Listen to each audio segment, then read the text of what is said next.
This is an NBC News special report. Here's Tom Llamas. And good afternoon. We are coming on the air with reports of a shooting at Utah Valley University. The university saying in a statement that shots were fired at an event with the conservative activist Charlie Kirk, along with reports that Kirk was actually shot in the neck. The school adding that Kirk was 20 minutes into speaking when they heard those shots being fired from a nearby building.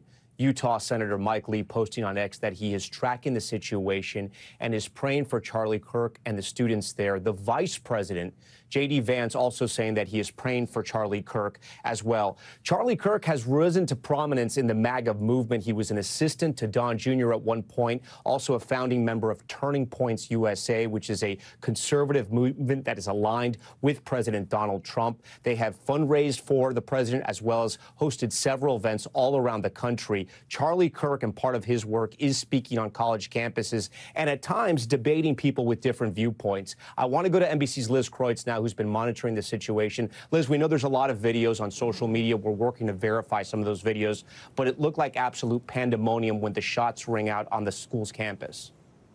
Yeah, Tom, reports came in around 12:30 Mountain Time, and you can see these videos here showing hundreds, if not thousands, of students on this college campus showing up to see this speech from Charlie Kirk, 31-year-old Charlie Kirk. This is at Utah Valley University. It's about 45 minutes south of Salt Lake City in Orem, Utah, the largest public university in Utah. And he had just posted that he was beginning his American Comeback Tour, and that was part of this tour, was this speech he was giving. And as you said, the university said about 20 minutes into this speech and this Q&A with students is when shots rang out. Pandemonium happened with people running, according to social media videos, students trying to get out of the courtyard. And according to the university, only Charlie Kirk was shot as far as they know, and that it was a single shot, but we do not know his condition. FBI Director Kash Patel has also posted on X saying that they are closely monitoring this report of this tragic shooting and saying that agents are going to the scene right now and that the FBI stands in full support of this ongoing response and investigation, Tom. That is correct. This is an active investigation right now. If you're just following our coverage right now, you're just tuning in, conservative activist Charlie Kirk has reportedly been shot in the neck at Utah Valley University during a speech. The video you see on the left hand of your screen was Charlie Kirk's own video that they were posting on his social media site. He has a massive following on social media, and they were actually posting just minutes and if not seconds before this alleged attack took place. You can see what the event looked like. It sort of looks and feels like a campaign rally. Again, this was on the campus there of Utah Valley University. Retired FBI agent and current NBC News law enforcement analyst Rob D'Amico joins our coverage now. Rob, we're going to be clearing more and more social videos because there was so much video of this event and actually of the possible attack happening. When you look at an event like this and you see all those people out there, how hard is it to protect someone who is speaking there with really what looked like, from some of the videos we've seen, no real security as far as any kind of plexiglass or even bodyguards near him? Yeah, when you look at what the Secret Service has against a president, one of these outings is really hard to secure. And that's why they go into different things like protective glass and such, and from the attempt on Trump last year. So an event like this, he doesn't have the same security, nowhere near what the Secret Service can provide. So when you're looking at something like this, it is so tough to secure. And then you have one student or one person out of all of these, and you probably don't even have a real, executive protection package around him. And there probably wasn't threats out there for them to even act on and think about. So I think, though, what we're seeing is more and more people on both sides of the aisle are starting to take violent acts against people that they have a problem with.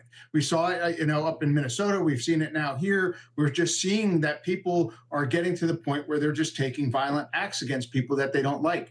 And I think it's really going to start changing security in general for people that are in politics or talking on one side or the other of the aisle. Of response coming in now about this attack from both sides. Gavin Newsom, the governor of California, who actually sat down and spoke with Charlie Kirk on a podcast, saying this: the attack on Charlie Kirk is disgusting, vile, and reprehensible. In the United States of America, we must reject political violence in every single form. We're also hearing from all types of leaders on the Republican side as well. A lot of these comments are coming down right now. From what I understand, the president is also apparently going to weigh in, or he has weighed in. We're hearing also he has weighed in. We all pray for Charlie Kirk, who has been shot.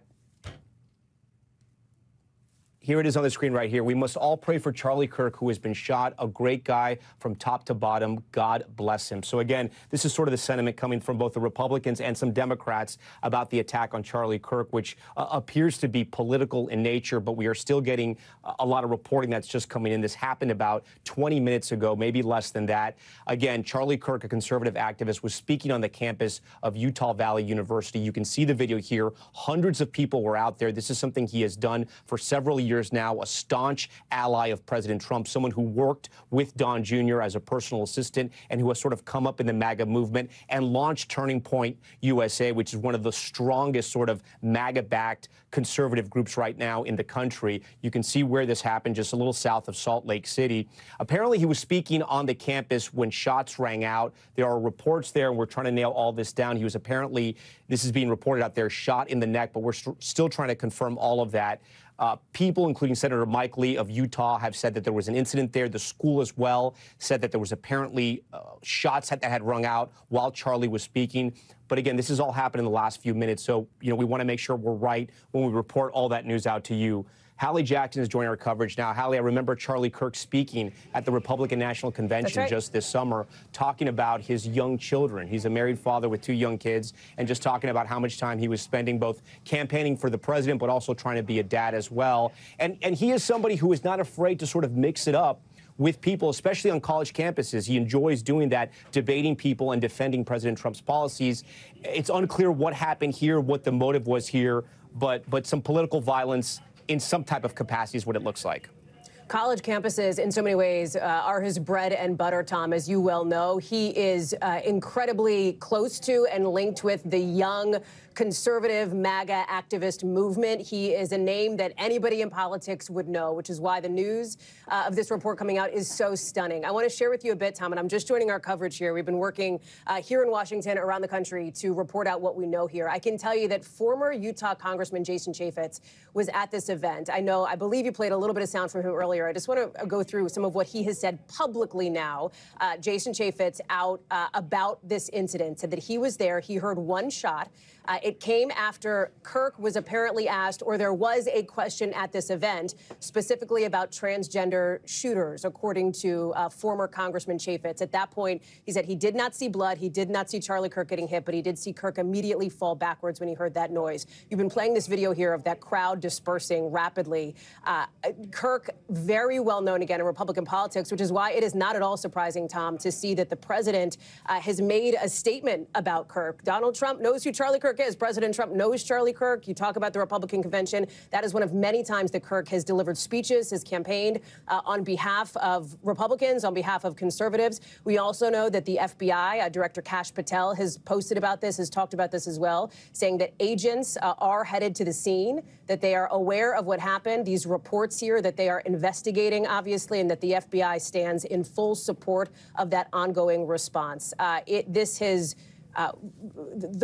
The report of this shooting here has spread like wildfire, Tom, throughout the conservative community, and everybody wants to know how he's doing. We're working on that. Hallie, stand by for us. We have another bit of news here that we've just gotten in now that NBC News has confirmed.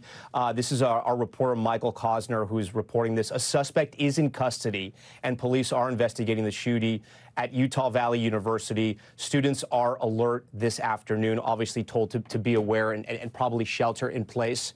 We have a witness now who's joining us by phone. His name is Justin Hickens. He apparently was at the scene of the shooting. Justin, what did you see? What did you hear? I was about 20 yards away on Charlie's left. I had gotten there probably just a few minutes before noon. There was thousands of people there.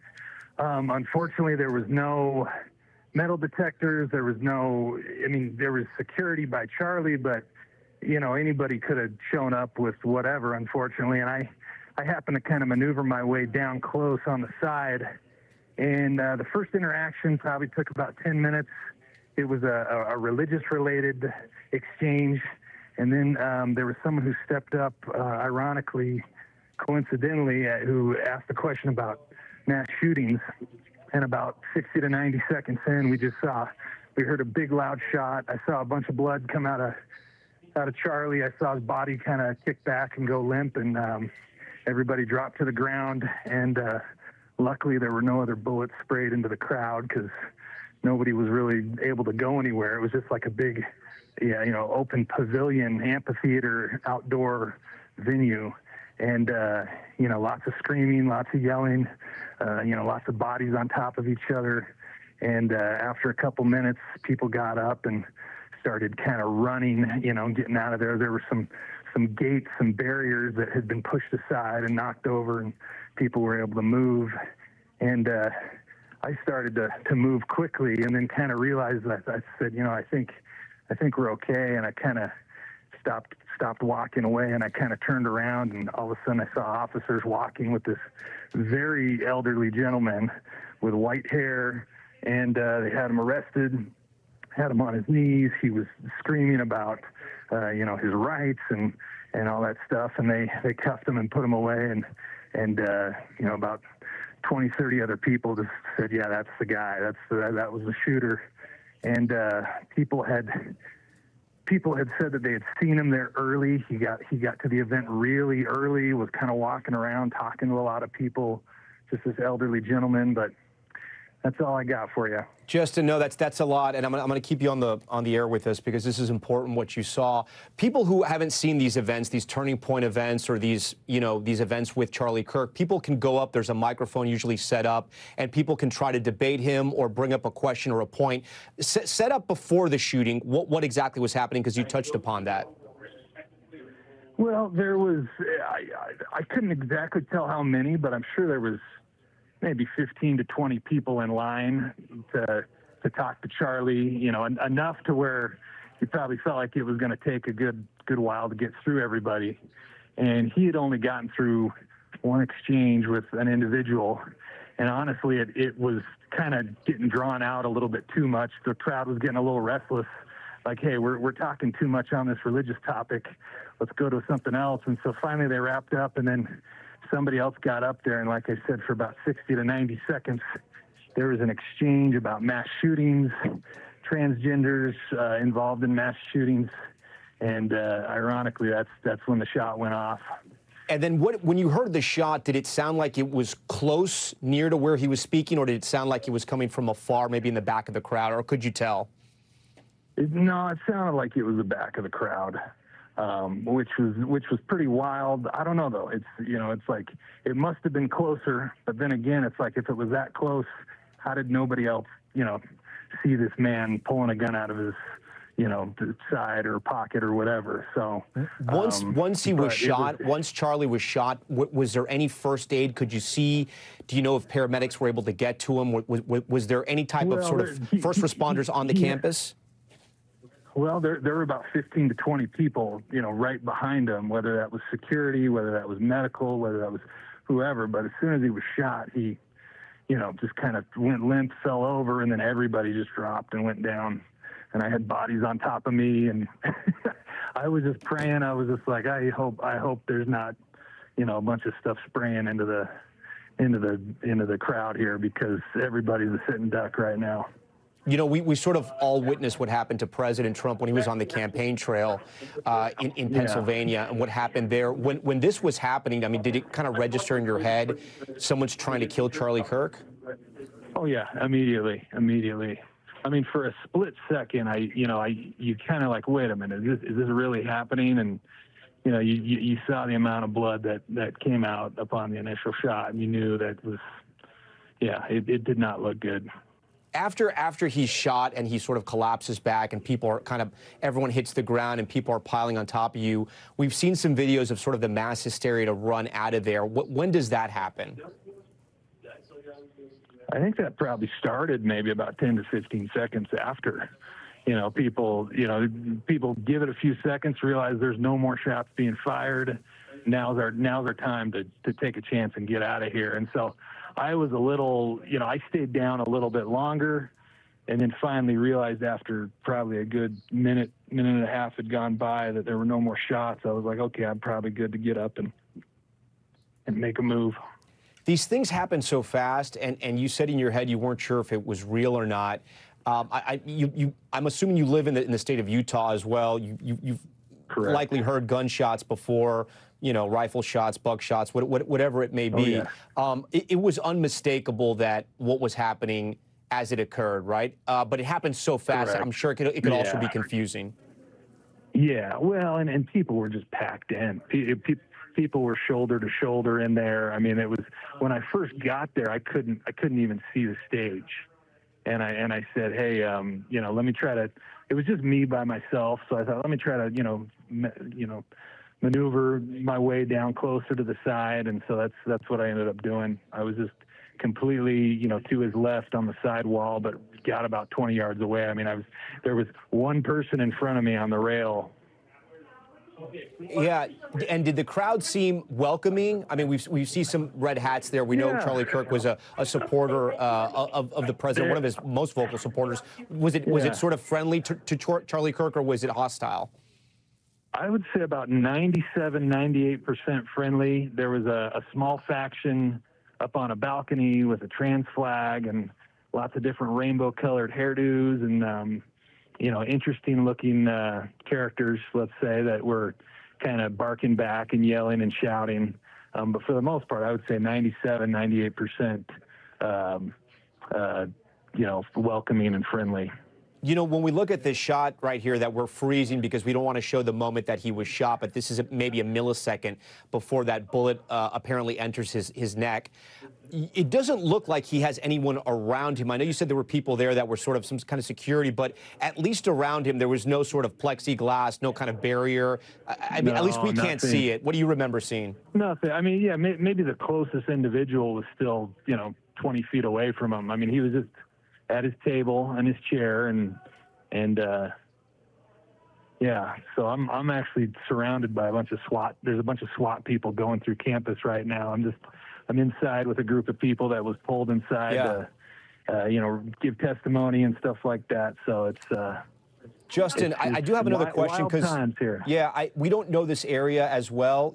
Some of our viewers may not know this area as well. How far is the closest hospital, would you say, to the school?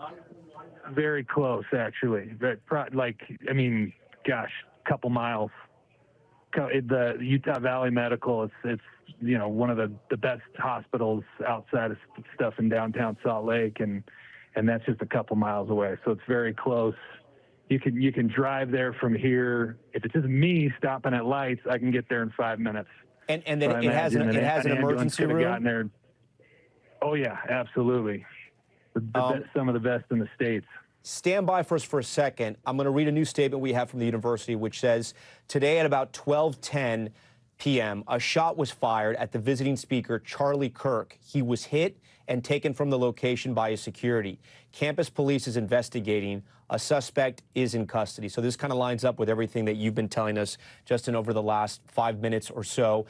Going back to the suspect you saw, that elderly man who was being taken down, what else do you remember? Were you able to put eyes on him? Did you see any type of weapon, how he was dressed? No, I mean, just all I saw was what you see in the video there. But by the time, I put eyes on him, he was already, basically in cuffs and had multiple officers surrounding him. And, but it looks like a collared shirt and, sorry, I got SWAT team people walking by me with with rifles out here, so it's a little interesting. But man, just as you say that, we're actually in the video. Yeah, we're looking at a shot now, a live shot or some video from our affiliate KSL there that's showing just scores of police officers, first responders, emergency vehicles, almost sort of blocking and setting up a perimeter around the school where this was. Was this sort of in the middle of the school? Was this the central of the school, or is this kind of an outdoor pavilion? Yeah, it's an outdoor amphitheater, basically, where, you know, he's set up is at the bottom level, and then there's basically crescent-shaped steps that kind of climb up and continue to, I guess, rise up as you go back further and further away from the stage area. And then is this Charlie Kirk? I mean, I don't know how much you follow him. Is this your first time seeing him live, or has he had been to this university, to this area for a while? First time seeing him live. I mean, I'd seen plenty of videos, plenty of videos online and on X and stuff, and was excited to come attend this event. He was supposed to come back at the end of September to Logan, Utah, which is a lot further away. So I was excited to attend this one and just kind of, see what was going on. Yeah, and then if you could describe the moment again, just because some people may be tuning in right now. Justin, you said you were on the left side of where this happened, not too far from Charlie Kirk himself. Talk to us again about what you saw when you heard that first gunshot go off. When I heard the first gunshot go off, all of a sudden I just saw an eruption of blood, come out of Charlie's chest, and then kind of his whole body recoil and go limp, and it just took a split second, and I was like, is this really happening? Is it, and basically everybody just screamed and fell to the floor. But it looked like a lot of blood came out. A lot of blood was lost. It did not look good. It looked like, looked like a fatal shot. But I hope it's not. I pray that it's not. Yeah, as you say this, and you mentioned prayer. We have a message now on X from the Defense Secretary, Pete Hegseth, saying prayers for Charlie Kirk, an incredible Christian, American, and human being. May the healing hand of Jesus Christ be upon him. You were talking about a pretty graphic scene and a pretty violent injury. I don't know if you're a doctor or not, but from what you saw, I mean, how bad did this look? It sounds pretty bad. It looked really bad. I saw a lot of blood leave his body instantly before, it's not like we heard a shot and we saw him fall to the ground. We saw a lot of blood leave his body instantly upon impact. And did you hear more than one gunshot, or was it just one? I couldn't remember if there was a second, but definitely the one. And luckily there wasn't more than, if there was a second one right away, I think it was just the one, but otherwise it wasn't any more than two. And did it look like anybody else in the audience or anybody else with Charlie Kirk had also been hit? No, it was just him, and then everybody went down, and then that was, as I'm sitting there with bodies laying on top of me, I'm just listening. I'm listening for more shots. That's the only thing I'm doing. I'm just like, okay, are there more? Are there more? Are there more? There's none. That's good. And just kind of playing that back in my mind and just thinking, I can't believe this is happening. How did this happen? How did we let this happen? How, just bummed there wasn't metal detectors or something. Because like I said, it was just, everybody just kind of showed up and it was crowded. It was, my guess is that there were probably at least 3,000 or 4,000 people there. It was incredibly crowded. You had people on rooftops, walkways, overpasses. Yeah, Justin, I've asked you so many questions, and I'm realizing I haven't asked you an important question, which you were sort of alluding to there. I mean, have you just taken a second to think about what happened? You went there to watch somebody talk about politics in America, where there's freedom of speech, where democracy is still alive, and yet in the past couple of years, we've seen some real horrific political violence, and you just witnessed it, just steps from where you were. Yeah, no, it's I'm just kind of taking it all in right now. Unfortunately, it's yeah, I mean, it's very frustrating, and yeah, it's tragic, but yeah, there needs to be freedom of speech. There needs to be, toleration for all viewpoints. And unfortunately, this does not look good for for a particular side, you know, it's just sad, you know. So obviously this person who shot him was deranged, but yeah, it's just a sad day. Justin, we thank you for being with us. I'm sure our producers are going to have you stand by for us. If we get any more information, we're going to kind of want your perspective. I do want to bring in our national law enforcement and intelligence correspondent, Tom Winter. Tom, what are you hearing from your sources about either the suspect or what happened there on the campus of Utah Valley University? Yeah, so, Tom, it appears that one individual fired this shot, still clearing the campus. As you just heard from our eyewitness, a fairly incredible report from the scene. A SWAT team and other law enforcement currently going through the buildings of campus, obviously going through the grounds there that have now well been cleared out from the students from the shot that you're looking at there on the left, which was taken moments before this shot was fired to the upper chest neck area of Charlie Kirk, a conservative commentator. Right now, we have not received official confirmation on the name of the individual that has been taken into custody, and if in fact that will ultimately be the individual that's been charged as a result of this incident. The condition of Kirk as of this hour is currently unknown. I will tell you, Tom, that everybody in law enforcement, in the intelligence, counterterrorism threat space is paying very close attention to this shooting because it is part of a disturbing trend that they've been focused on, starting with the 2 assassination attempts against Donald Trump while he was running for office. You had the targeted assassination here in New York City of a healthcare CEO. You had an arson attack on the governor of Pennsylvania, a targeted shooting attack just several weeks ago. Last time you and I were on the air talking about a shooting like this on 345 Park Avenue.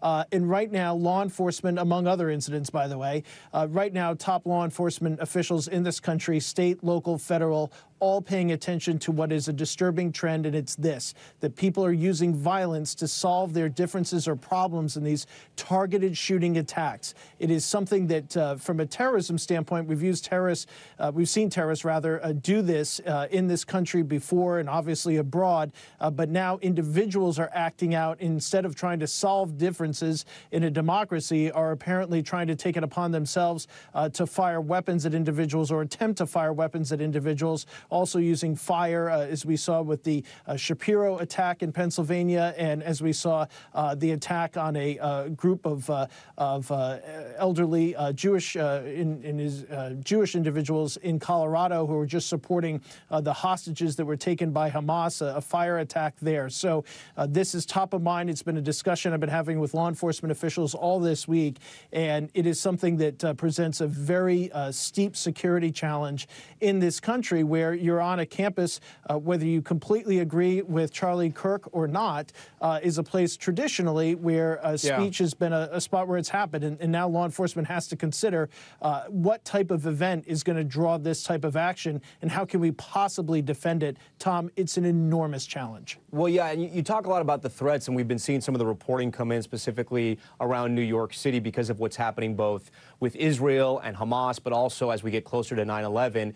But we are talking now about Utah, a state that is a red state, a state friendly to President Trump, a state that does not have very strong gun laws whatsoever, and a place from we heard from our eyewitness that was very friendly to Charlie Kirk. Right? Saying 97%, if not more, of the people in that crowd were supportive of Charlie Kirk. But when we talk about threats, Tom, are there still serious threats when it comes to people like Charlie Kirk?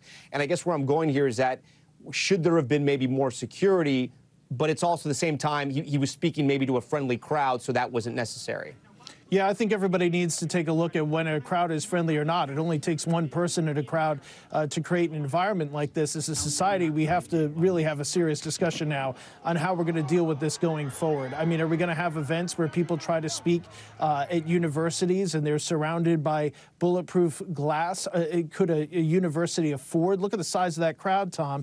Could they afford the ability to use magnetometers and go person by person? I mean, when is an event enough? Right. We were just talking a couple of weeks ago about the shooting at the Catholic school in Minnesota. I mean, there the doors locked after once the services started, so there was even best security practices there, and still the individual fired through the windows. The big thing here, Tom, is the pace at which this is happening. You know, we used to have a couple of big mass shootings a year, which is obviously everybody knows is one too many. But now we're seeing these events happening with increasing frequency, and that also has law enforcement quite alarmed, Tom. Well, besides these mass shootings, I mean, we're talking about real political violence here against either candidates for office, candidates who are, you know, lawmakers like we had in Minnesota where they were targeted inside their homes, literally shot at their front door. What happened to President Trump when he was on the campaign trail, the second attempt on his life, and now on this conservative activist, Charlie Kirk, who appears to have been shot in the neck while speaking to the vast majority of people. They're a friendly crowd at Utah Valley State University in a horrific manner that eyewitnesses are telling NBC News there was a lot of blood and it did not look good. And from the tweets that we are hearing, everyone across the aisle, whether it be Republican or Democrat, asking for people to pray for Charlie Kirk right now. I do want to ask you one thing. There are so many different angles of this. We actually have an angle of when the shooting happened. We're not going to show the actual moment of impact, if you will, when the bullet hits Charlie Kirk, but we can actually hear it. I want to ask our control room and our director if we can play that. I want to get your thoughts on the other end. Let's play it now.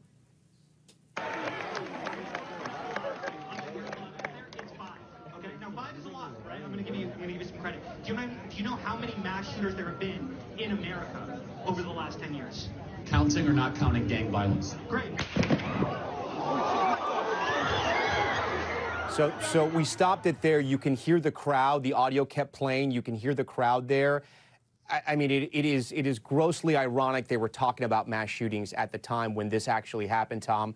But you got to think from an investigative standpoint, they have a suspect in custody. They're going to be looking at every angle of this. And so many people were shooting this because he has a massive social media presence, and people were live streaming this and posting these videos on on X, I should say, and Instagram and WhatsApp and everywhere else. That's exactly right, Tom. I mean, I've seen 5 or 6 different versions of this video for obvious reasons. Out of respect to Kirk or any victim, we wouldn't show the moment of impact, certainly to their family as well, and his condition is not yet known. But yes, there's a lot of evidence here for law enforcement. There's obviously individuals, you can see them there in front, that appear to be acting in a security capacity. They were talking about shootings and shooting incidents prior to that single shot being heard. We don't hear any other shots being fired, at least on the videos that we've watched. Of course, that's not definitive, so we still need to get some more information about that. And it's not clear from the video. You know, witnesses can react different ways. They can look behind them, to the side of them. You got a number of buildings around there, the way that the sound travels after a shot is fired. So I don't want to speculate. It would be rank speculation to say where the shot came from. But obviously, this is an incident that certainly has people's attention. You know, you mentioned the political violence. I did not want to ignore or not mention, obviously, what we saw in Minnesota earlier this summer, state lawmakers being attacked there. So that's something that that folks are definitely tuned into as well as part of this whole trend. And Tom, just briefly, I've talked to law enforcement officials in other countries that have dealt with these incidents before, speaking specifically about Northern Ireland. The biggest thing that they say is that once this gets into society, that people start to think this is how they solve their differences with a Charlie Kirk, with a local lawmaker, that it takes a very long time for that to get out of society.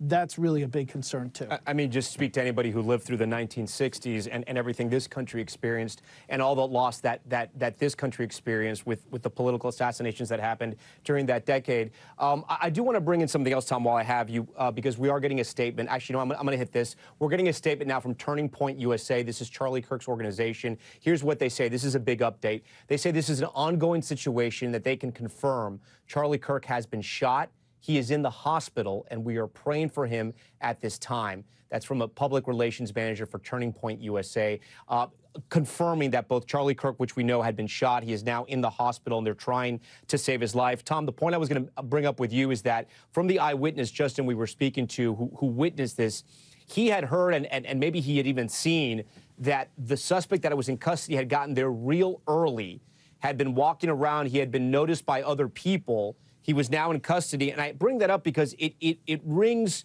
to what we heard during the shooting in Butler, that the shooter had sort of scoped it out a little bit. You can remember, gotten very close, and then had positioned himself up on that rooftop.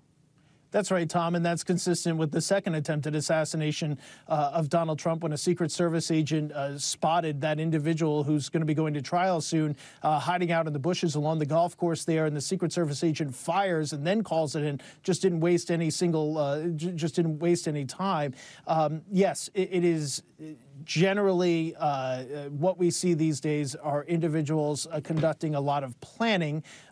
We saw that in other targeted shootings and incidents that we've seen this year. So obviously that's a big concern. But what we've noticed in that, and what law enforcement has noticed in the course of looking at it, is that they haven't prepared in a way where they've involved other individuals, or they've taken actions where law enforcement would have known about the plot ahead of time. These are people that, generally speaking, have lawfully purchased weapons, or purchased weapons in ways that would not have triggered the types of checks that would normally be done, have not typically posted online ahead of time specific plans, and have conducted searches. And we conduct searches, all of us, every single day on our phones, computers, everything.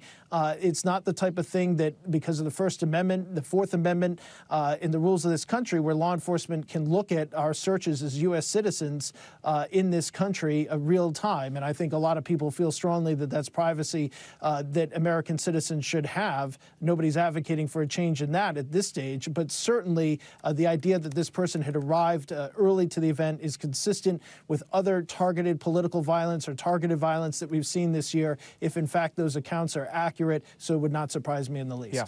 I want to bring in Hallie Jackson now, our senior Washington correspondent, to kind of talk our viewers and walk our viewers through Charlie Kirk and the impact he's had really over the last 10 years in American politics. You may not know the name Charlie Kirk at home. We know him because we cover the Republican Party. We've covered President Trump and the MAGA movement, and he has become such a loud voice in this movement. He started out very, very young, working with Don Jr., launching podcasts, and then Turning Point USA, which arguably has a lot of power on the right, maybe as much.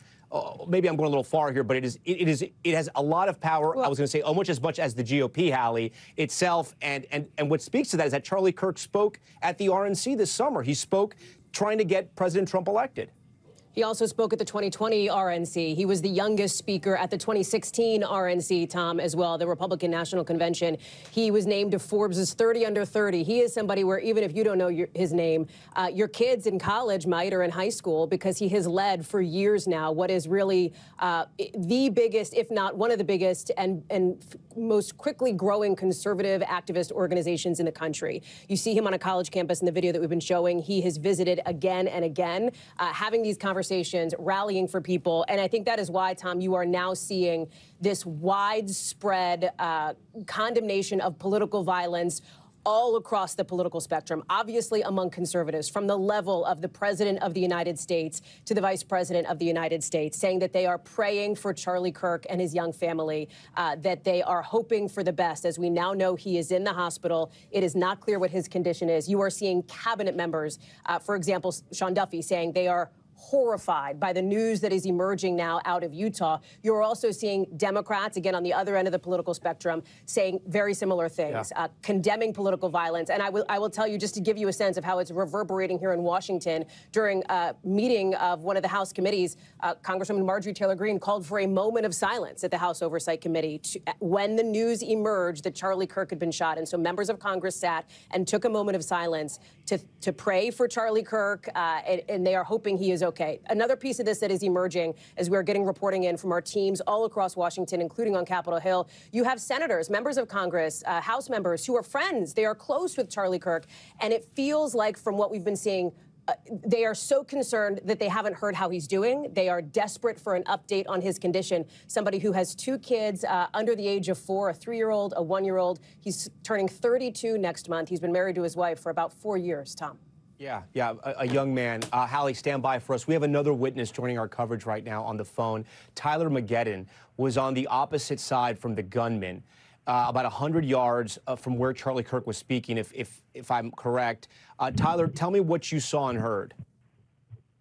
Well, I was just waiting in line to ask a question. I was in the back, waiting with other people, so I wasn't really close. We were just discussing, the questions that we had. Like, the people next to me they had a question about veganism, and I just hear, I'm looking at Charlie because he's answering questions. You know, the first question was about religion, and the second one that he was in the middle of answering was about gun violence, actually. And we just hear a pop, just a single pop. And I saw Charlie's head tilt back, and he just fell backwards. And that's kind of the moment that I realized, oh my gosh, something really bad just happened. And everyone else around me, like everyone in the crowd, you know, reacted, as you might expect, in a little bit of panic.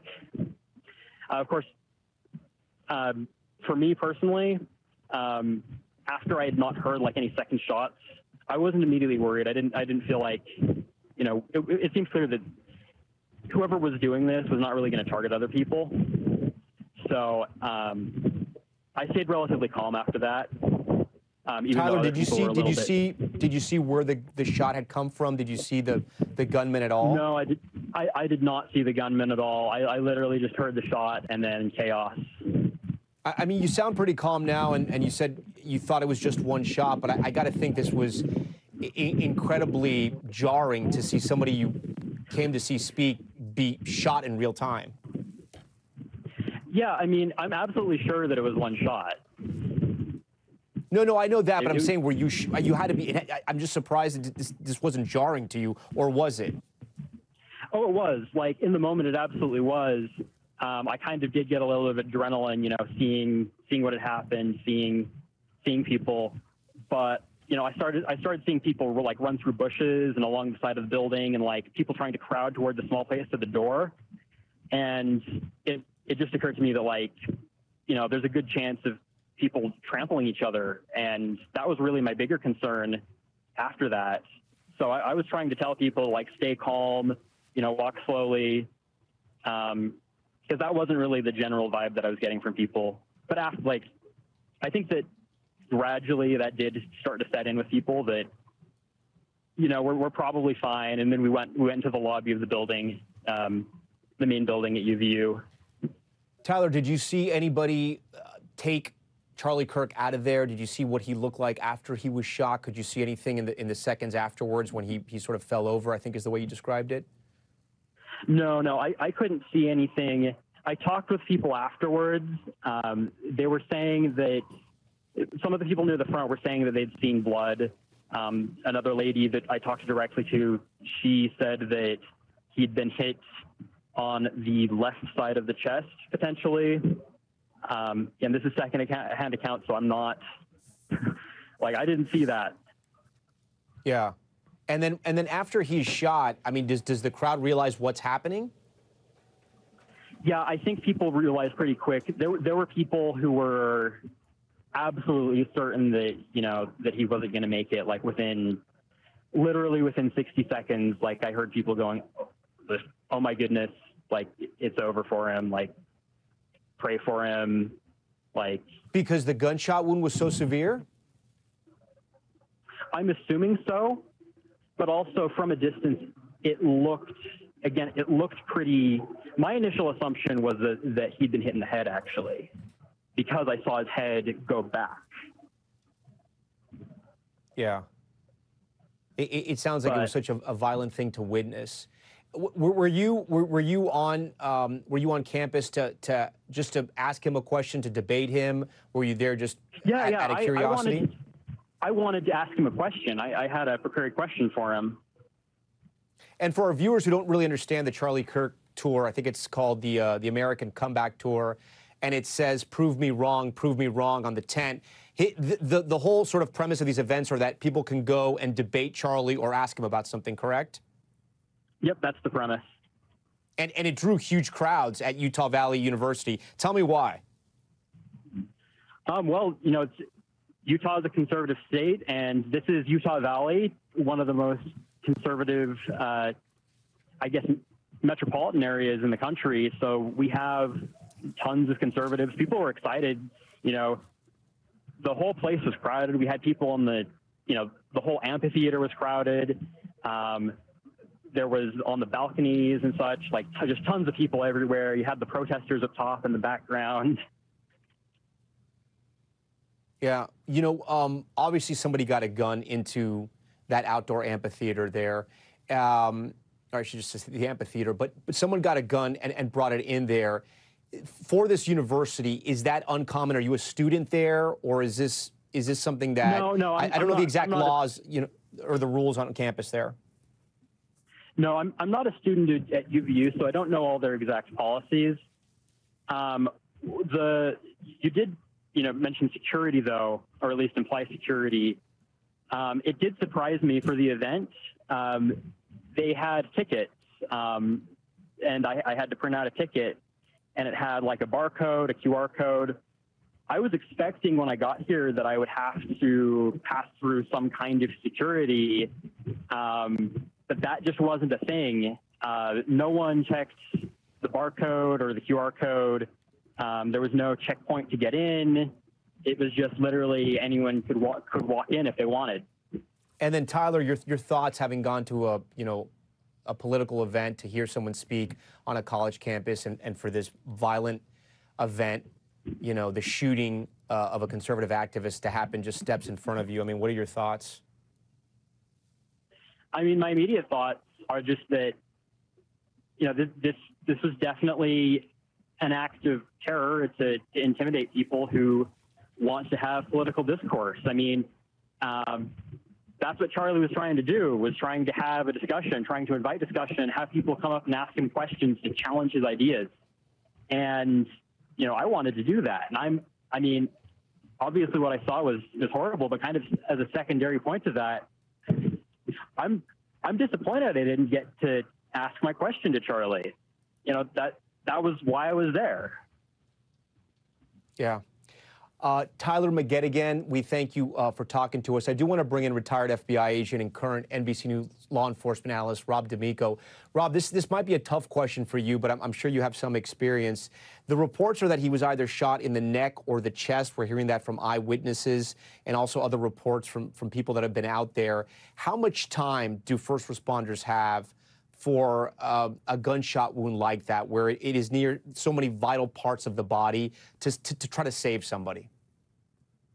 Yeah, so I saw the video unedited, and I can tell you right now, it is going to be tough to save him just from the amount of blood loss. I've had a friend, John, who was shot in Afghanistan through the neck, and he got a few stitches in the front and a couple of stitches in the back, and that was it, and he was back on his feet. The neck is very, very vital in certain parts, and it looks like his carotid artery was hit. It was the neck. He did slump down, but the immediate amount of blood loss that I saw, it is very, very tough to save someone from that. Not that they're not going to try, but they absolutely had to get him in the ambulance as fast as they could and get him to the surgical center. And then they're going to have to really, really work because that amount of blood loss is unbelievable. And I've seen it overseas in both Iraq and Afghanistan, and it's really hard to survive. So I think there's some challenges there. And I think your witnesses talked about it, depending on their view from where they were. Not sure where he was shot, but the video that they shown really is pretty definitive that it was the neck. Yeah, when you see a crowd like that, Rob, and this is obviously going to be in hindsight and some Monday morning quarterbacking, but when you see a sight like this, and again, the eyewitnesses we talked to said this was a friendly environment, but it looks like it's pretty open there. Should they have done more? We can see security guards in the front. You'll notice them right there with their sort of arms by their sides. Should there have been more here? And I know this is, again, hindsight. It's always one of those, until it happens, you're never really thinking about it. Even with President Trump, when you looked at his assassination attempt, now I think there should have been more at that one, and I think they should have reacted a lot differently at that one. But people get complacent, and he's done a lot of these, and he hasn't had a violent encounter like this. So again, when you're planning something like this, I think now it's really going to change the atmosphere of these. In fact, it was a friendly environment, except for obviously a person who brought a gun in. For them to not go through any screening for weapons, again, talks to the complacency of having done this before, and a lot of people showing up, even people that were there to counter him. and no violent encounters before. So until it happens at one time, the first time it happens, everyone's shocked. But now I think it's really going to change the dynamic of everybody speaking that has political connotations of security for it. And it's really going to be a challenge because an open event like this is tough for the Secret Service, and that's all they do. And they have plenty of people to do it. I did want to ask you this because this is not somebody who's running for office. This is not somebody who's been elected. This is somebody who is a conservative activist, podcaster, huge reach, massive presence on social media, very well known in conservative circles, has a lot of power when it comes to politics on the right. But again, he's never run for office. He's never been elected, and his life is in danger. What does that tell us? Well, again, we talked about in the beginning that people are starting to take the violence into their own hands when they don't agree. And he was out there to have these conversations with both sides, and he enjoyed that. But now it is people feeling that they have to solve things with violence is getting on both sides of the fence. And it's going to get tougher and tougher because you said he's not running for office, so he's an influencer out there, and someone was angry enough to really take this out in this way. And I think it's going to change the dynamics in this country, as we've seen with some of the other political figures. All of those ran for office, so I think those were kind of one of those, like, it's turning up. But this one, not running for office, just an influencer, and these influencers out speaking all the time. And I think the security business is really going to have to start taking a look at how do we secure a person like this that has this influence out there, that goes out and likes to have these confrontational events. Yeah. How do you secure that? It's going to be super tough to secure. Yeah. We thank you for that. Stand by for us, because I want to bring in Ray Dawn Deshane. She was up near the front of the crowd when Kirk was shot. Ray Dawn, what did you see? Well, I was just up there. It was second debate. They were talking about guns and the transgender issue that's going on right now. And all of a sudden, we heard just like a pop. Saw Charlie all of a sudden just kind of lean back. I thought he put his hand up, but looking at videos, he didn't. But his eyes went back, his head went back, and I just saw blood. And then I kind of looked back over my shoulder to look up the hill. And then all of a sudden, I'm like, that's a gun, you know, so we're all dropping. So we all get on the ground, and then they're like, okay, well, you guys need to run. And we got up, and by that time, Charlie was already gone. So they took him off, obviously. Were you able to see them sort of take Charlie out after he had been shot? No, we were on the ground. We were on the ground. I just saw the blood in his head. You know, I saw the shot, heard it, and then yeah, just dropped to the ground. And when you turned around, you said you looked up the hill and you saw a gun. What exactly did you see? No, Was it a long gun? Oh, no, I'm sorry. I didn't see the gun. Okay. I misunderstood you. When you turned up, what did you see up the hill? Just everybody started to drop. Just everybody started to drop down, because there was a lot of people there. And did it sound like the gunshot had come from behind you? Yeah, it sounded like it came from behind me. I couldn't be 100% sure. I have some permanent hearing loss. Yeah. But that's what it sounded like to me, that it came up from behind me. What did you think when you saw Charlie get hit? I mean, it's such a terrible thing to have to witness. It seemed very surreal. Like it wasn't real. I'd be like, you're like watching it from another point of view, that you're not really there. Were you there as a supporter, somebody that wanted to talk to him, debate him? What brought you to the event? No, I just wanted to watch. I love Charlie Kirk. I watch a lot of his videos. I don't agree on everything, but there's a lot of points I like. And then I also learn a lot from the more of the liberal left side, because I do like to know their point of view too, because I like to have that open mind. And so I was just kind of there to be able to see it in live and be able to hear, you know, the back and forth. What was the temperature of the crowd? I mean, were people excited there? We were hearing it was a lot of supporters, mostly supporters. We were having a lot of fun. Yeah, there was a lot of supporters there. A lot of people wearing the MAGA hats. And that. Yeah, what kind of security presence did you notice around Charlie? Any at all? There was no security going in. They didn't even check it for look at tickets. He had security team. There was some police officer, but it didn't feel like it was a very large presence. Yeah, and then after the shot and he goes down, do you hear sirens? Do police say anything? Is there any kind of screaming to get out? The screaming I heard to get out sounded more like it was from the crowd. And as we were running, because normally how we came down, because they had an area that was blocked off for just basic Charlie and security and that. And so we weren't supposed to be down there, but that's how we all ran out, was through that way. I saw a couple cops with their pistols kind of drawn, but they weren't like pointed at anybody per se. They just kind of had their guns out holding them. And then as I was leaving, there was a lot of police coming into the campus. Some other eyewitnesses we had spoken to said they had noticed the elderly man that was taken into custody that had been apparently arrested for this shooting. Police have confirmed that they have a suspect in custody. Did you notice, I don't know if you've seen the video on social media of the takedown, but had you noticed this man? I didn't notice him. I was there when it was fairly sparse as far as the crowd, because I got there early, because I wanted to be up front. By the time I looked around, there was tons of people, and I can't say that I saw him. And then finally, your friends, did you go solo, or were you there with friends or family? Solo. Solo. Did people seem to get out okay? It didn't look like anybody else was hurt in the exit, or because I know there were fears of people getting trampled. Yeah, it was just one shot. No, but in the exit, in the running away of the event. Oh, the run out? No. I mean, I got stepped on a little bit. I had sandals on, and they fell off, but I was able to grab them and run. It wasn't anything that was dangerous getting out of there.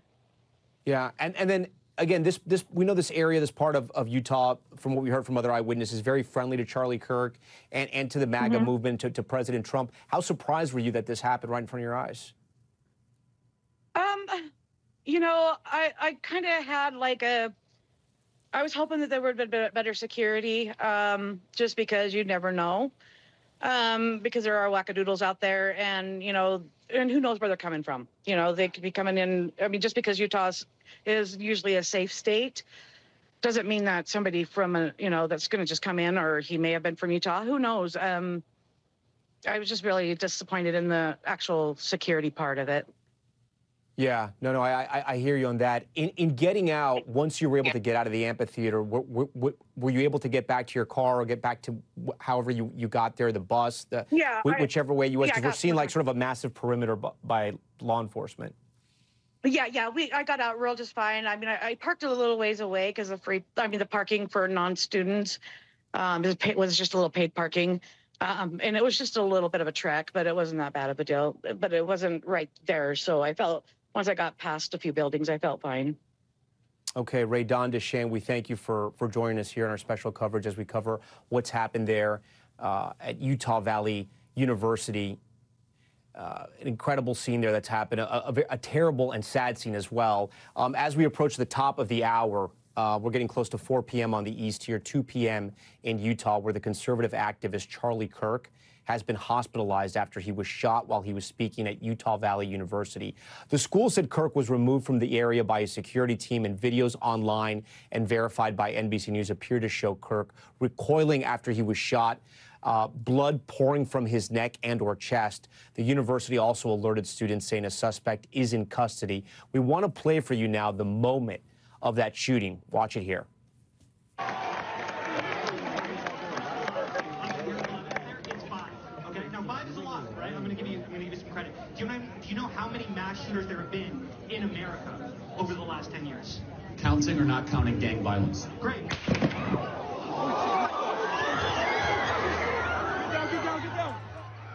You could hear it there. We froze the moment when he recoils and he's shot. We don't want to show you that moment. Eyewitnesses have said that there was a lot of blood. They saw a lot of blood either coming from his neck or his chest. That part has not been confirmed. Turning Point USA, a spokesperson, has confirmed that he is in the hospital. He is being treated. We have heard from all sides of the political aisles, both sides of the political aisle, I should say, people asking to pray for Charlie Kirk. It is unclear what his condition is right now. I want to bring in our national law enforcement and intelligence correspondent, Tom Winter. Tom, what else do you think investigators are looking at right now? From the eyewitnesses, it sounded like one shot. maybe not from up close, so maybe from far away. Another eyewitness saying the person who was in custody, an elderly person from some social media videos, it appears had been sort of walking around and canvassing the area. But again, this is a fluid situation. That's right, Tom. The latest information that we have coming from a university spokesperson is that the individual in custody is not a student. So the individual in custody in connection with this shooting, according to the university who began the initial investigation into this, says that the person in custody is not a student. They also say that this shooting happened from a center that's located approximately 200 yards away. That's well within the accuracy of any semi-automatic rifle, Tom. The question now is if, in fact, that is what the ballistics ultimately show, or did they recover a weapon from that location? The FBI and ATF are already at the scene. They're going to be involved potentially in this investigation, certainly have provided their resources as well. That information coming officially from the ATF and from the FBI Director Kash Patel. So that's the information that we have as far as where the investigation is. They're definitely combing through the past history and contacts with this individual with law enforcement.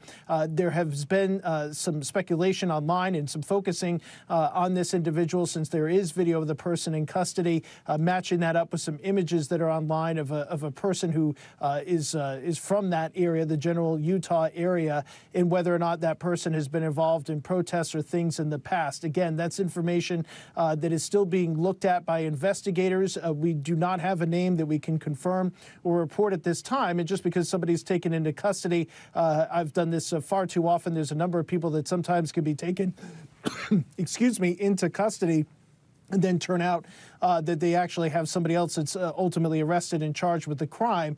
You want to obviously go after anybody who's suspicious initially in the course of these investigations. So that's the latest that we have on this right now. They'll obviously go through social media posts from whoever they think might be responsible for it. And then at some point, obviously, there'll be formal charges that have been filed. But certainly the university feels confident in saying that the person that they believe is responsible for this, they had the campus police that was there and assigned to protect this event, that they believe that the individual who's responsible is in custody. And to recap, Tom, is not a student. All this in the background of what has been a really horrific year and a half now of political and targeted violence, 2 assassination attempts on then candidate, now President of the United States, Donald Trump. We've had targeted shootings of CEOs and of office buildings here in New York City.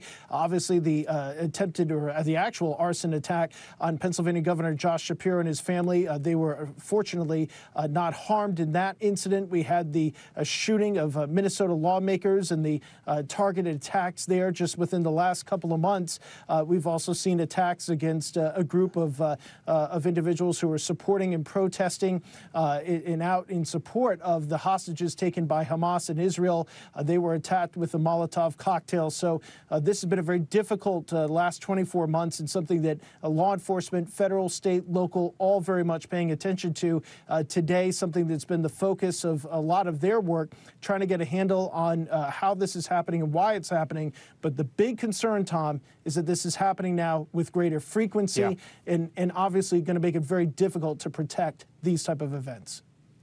Tom Winter, we thank you. Stand by for us. If you're just joining our coverage, again, we are covering the assassination attempt on conservative activist Charlie Kirk at Utah Valley University. It happened earlier this afternoon. He was speaking on his tour. You can see here under the tent, the American Comeback Tour. We're not showing the moment that he was shot. It was a single shot from eyewitnesses, striking him either in the neck or the chest. Eyewitnesses saying there was a lot of blood there. He is a conservative activist who is very close to the Trump family. He worked for Don Jr. He also launched Turning Point USA, a very powerful political organization on the right, speaking at both the RNC in 2016 and, of course, just this past summer. We have a statement now from Don Jr. who says Charlie Kirk is one of the finest humans I know.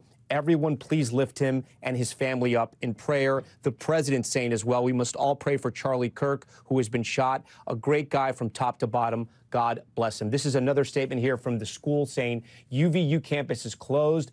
Classes are canceled. Those on campus secure in place until police officers can escort you safely off campus.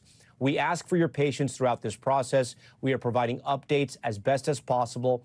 This is an ongoing and unfolding event. Again, Charlie Kirk shot on the campus of UVU earlier this afternoon, taken to the hospital right now. His status is unknown, but politicians, especially on the right, but also the left, asking for people to pray for him. Pretty much every single cabinet member has come out and posted something on social media asking for prayers for both Charlie and his family. I do want to bring in our senior Washington correspondent, Hallie Jackson. And Hallie, as we talk about this assassination attempt, right, on a political activist, you know, Charlie Kirk was not somebody who had been elected. He had never held office, but he was so powerful on the right, and he made sure to be a vocal advocate for President Trump wherever he went. And President Trump noticed that, and he knew that, and he knew who Charlie Kirk was. He's known who Charlie Kirk was since he first, Tom, when you and I were both covering that 2016 campaign of then candidate Trump. Charlie Kirk was there fighting for the president, who obviously ultimately became the president, to the point where just recently you've seen the president call Charlie Kirk a fighter. He's referenced what he calls his army of young people here. He's called him, just in the last 6 months or so, a special talent, saying he is out there fighting for the Trump agenda and for the president and his administration. He is close with not just the president, but with the Trump family more broadly here. You read, of course, the reaction that we are just getting in from Donald Trump Jr., from Eric Trump, for example. We are also hearing from him saying that Charlie Kirk is a great friend and an amazing person. You see it here. Eric Trump goes on to say, the president's son, that his family will be praying for him, his wife, Erica, and their 2 children. Again, 2 kids, 2 toddlers, essentially, at this point. You talk about the range of reactions on the political spectrum, obviously on the conservative side, but we are also hearing from, for example, Gabby Giffords, herself a victim of political violence, saying she is horrified to hear that Charlie Kirk was shot, saying democratic societies will always have political disagreements, but we must never allow America to become a country that confronts those disagreements with violence. And I will tell you, Tom, in just the last 30 seconds ago, we also heard from former Vice President Kamala Harris, of course, the political opponent of President Trump's in this past election, saying that I'm going to read this to you. I don't know if we have it built yet. Here it is. She says, I am deeply disturbed by the shooting in Utah. She says she and her husband, Doug, send their prayers to Charlie Kirk and his family. And she goes on to also condemn political violence, saying it has no place in America. Tom, Winter ran through that litany, unfortunately, of political violence that has happened in this country over the past several years, relaying his reporting, of course, of concerns that this is escalating. And when you talk about somebody like Charlie Kirk, Tom, you talk about his social media reach. His team says that every month he reaches something like 100 million people online. He's got a voice, he's got a megaphone, and now there are so many people, not just in this country, but presumably around the world, who are watching for any information about his condition, Tom. Yeah, Hallie Jackson for us. Hallie, we appreciate that. We are getting an update now from the school, an important update. This is a spokesperson for Utah Valley University saying that they confirmed Kirk, the suspect who fired at Charlie Kirk, fired from the Lucy Center, or the Losi Center, a building about 200 yards away. The suspect had been taken into custody and is not a student. There are some videos circulating on social media that we are trying to clear of the suspect in custody, and we'll bring that to you as soon as we get it. Tom Winter, if you're still with us, we now have confirmation that this was not an attack from up close. We had heard this from eyewitnesses. It sounded like the shot came from behind the crowd. We're now talking about 200 yards away. From what we know about guns, long guns, and the type of sort of attack this could have been, what can we glean now from the 200-yard distance? Yeah, I mean, I think, Tom, based on that distance, that's well within the range of any sort of semi-automatic rifle. That's not something that's something that would be beyond the typical range of somebody using a handgun, but for the type of weapons that would be easily purchasable in Utah, and frankly, many states in this country, without a lot of effort, would be well within range of that distance. So nothing sticks out to me.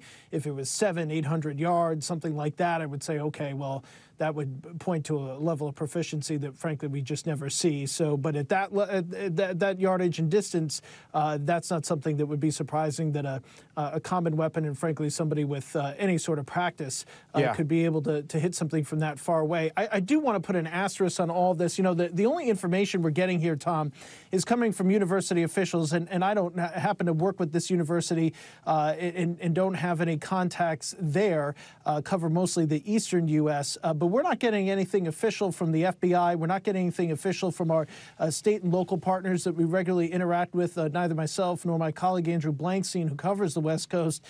So that distance of 200 yards, that's where, unless somebody says that's where they found shell casings or a weapon that was left behind, I do want to say it is still early in the investigation. Yeah, it's a good point. Same thing that I mentioned before with the suspect in custody. I just a couple of minutes ago, I cautioned that I've seen many incidents where somebody is initially taken into custody, only it turns out that individual is not the one who's ultimately charged. So we're still waiting to get more details from officials. We have not yet had a briefing from the school. And so once we get some of that information, I think it'll shed a lot more light on it. It's just the traditional, this incident is not yet, or just approximately 2 hours old. Just a lot of caution on the initial reports here as we get them. Yeah, and it's interesting. We're also not getting a lot of reporting on his status at the hospital. We just know that he was rushed to the hospital. An eyewitness told us it takes about 5 minutes to get there from that university. This is the largest public university in Utah, and that he was being treated there, but there have been no other updates. The vice president said in another tweet to pray for Charlie Kirk in his darkest hour. Again, eyewitnesses describing a lot of blood and that he has lost. It was Vice President J.D. Vance I was talking about. It was another tweet that he just put out. But a lot of blood they had seen. They had seen him recoil. They're not sure if he was shot in the chest or the neck, but it was somewhere up there. And our law enforcement analyst, Rob D'Amico, said it is very tough, not impossible, but a very tough gunshot wound to sort of bounce back. That concludes this NBC News special report. We're going to have much more ahead on our streaming network, NBC News Now. We thank you for watching. I'm Tom Llamas.